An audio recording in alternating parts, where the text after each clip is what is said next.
bad week. One of my classmates is having their birthday party, and I don't think I got invited.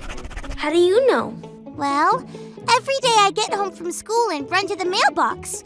I say hi to Miss McClune, our mail carrier, and I say, anything for me? Like, I don't know, an invitation?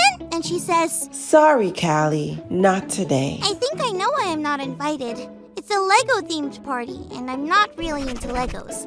I mean, they're okay, but I'm more of a big building block kind of girl. With Legos, you can build cool, small things, but I like my creations to be life-sized. I like to build castles, forts, and space stations. Still working on the space station. Have to get my building blocks to blast off into outer space first. Anyway, I feel so sad about not being invited to the party that I could build myself a cave to live in. I know Legos aren't my favorite, but I still wish I was included. Being included means being a part of something. If there's one thing I love being a part of, it's parties. Any kind of party. Have you ever felt like you just weren't a part of something that you wish you could be? It can feel pretty lonely and make you sad. Maybe our Bible story will cheer me up. It's time for today's Bible story. It comes from the book of Acts, chapter 11. Peter was one of the people who had been closest to Jesus. After Jesus went to heaven, Peter went around telling people about Jesus. But some of Peter's friends felt like only some people should hear the good news. They wanted it to be a secret club only for people who were just like them. But God showed Peter that this was not okay. Then Peter told his friends the whole story. One day, Peter was praying and he saw something. It was like a dream. In it, he saw animals that he had never been allowed to eat before because they were considered to be dirty. That's what he had been taught ever since he was very young.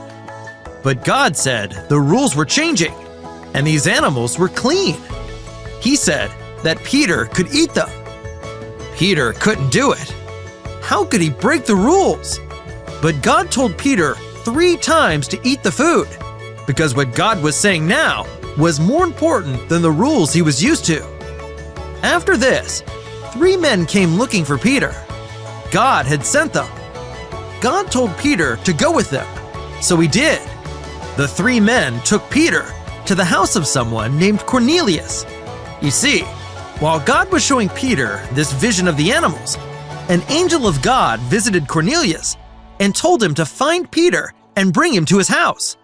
Cornelius and his family were the kind of people who Peter's friends didn't want in their club. But when Peter heard what Cornelius said, he understood what God was trying to tell him. God wanted everyone to hear the good news of Jesus. Anybody who believed in Jesus could be saved and be a part of God's family, because God can deliver everyone. Peter shared the good news of Jesus with them, and they accepted it and were thankful. Peter's story taught him and his friends a very important lesson. The lesson was, God can deliver everyone.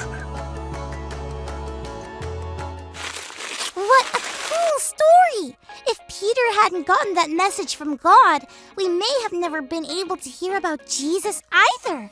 Isn't that crazy? You might have noticed that I'm not sad anymore.